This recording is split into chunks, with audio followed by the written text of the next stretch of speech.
कई साल पहले अनिल कपूर और श्रीदेवी और उर्मिला मातोंडकर की एक फिल्म आई थी जुदाई, जिसमें अनिल कपूर साहब दो पत्नियों को एक साथ रखे थे, दोनों को ही वक्त भी दे रहे थे।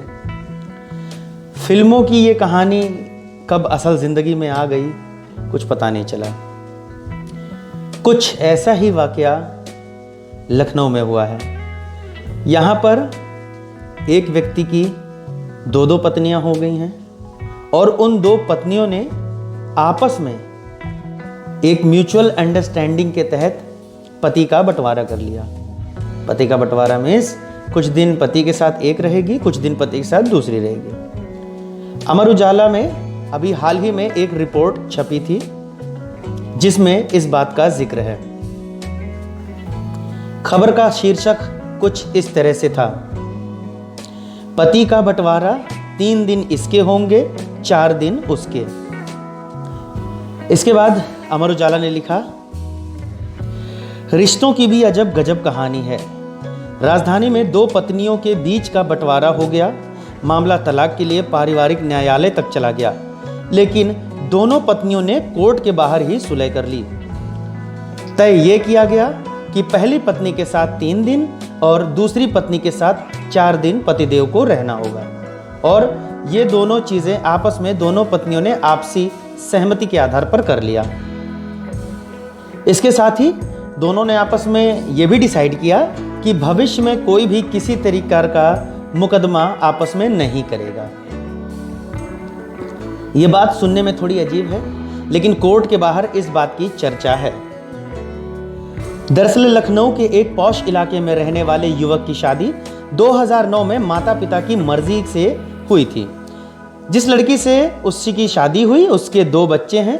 वहीं 2016 में युवक ने दूसरी युवती से प्रेम विवाह कर लिया। इस पत्नी से भी युवक की एक संतान है। इसके बाद दोनों ने मिलकर अदालत में पहली पत्नी से तलाक का मुकदमा किया। अधिवक्ता दिव्या मिश्रा का कहना है कि 2018 में यह वाद दाखिल हुआ। बीच में कोरोना के कारण सुनवाई टलती रही।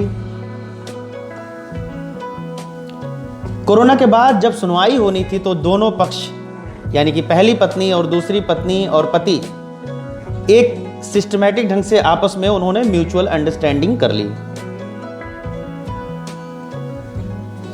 इतना ही नहीं, इस जो प्रकरण है इसमें एक चीज और का जिक्र है कि अगर कोई तीज त्योहार या कोई भी त्योहार पड़ता है तो उस पर किसी भी प्रकार से पति के ऊपर ना तो पहली पत्नी का दबाव है ना तो दूसरी पत्नी का दबाव है। इस बारे में जो अमर उजाला में लिखा है वो मैं फिर से आपको बताता हूं। समझौता पत्र के मुताबिक बुधवार, बृहस्पतिवार और शुक्रवार को पहली पत्नी के साथ पति के रहने पर सहमति बनी है, जबकि शेष 4 दिन दूसरी पत्नी के साथ रहने की बात तय हुई है।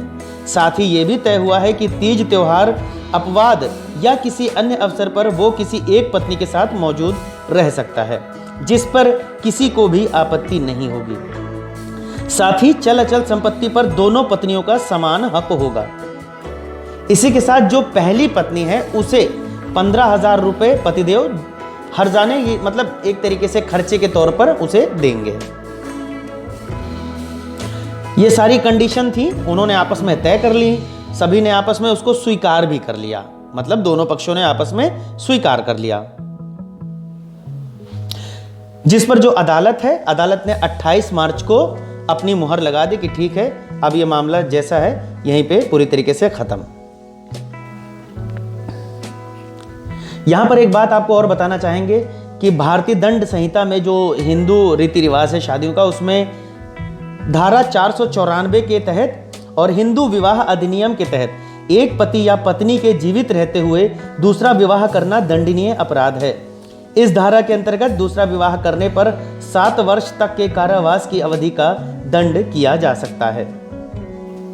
आपसी सहमति की मुझे नहीं लगता कि इससे बड़ी कोई मिसाल होगी, जहां पर अगर एक औरत, एक पत्नी अगर अपने पति के दूसरों के साथ दोस्ती भी सुनती है तो बड़ा उसे जलन टाइप की महसूस होती है। लेकिन ऐसे वक्त में और आज इस आधुनिक दौर में इस तरीके से म्यूचुअल अंडरस्टैंडिंग अगर देखने को मिले, आपसी सहमति देखने को मिले, तो ये बहुत बड़ी बात है।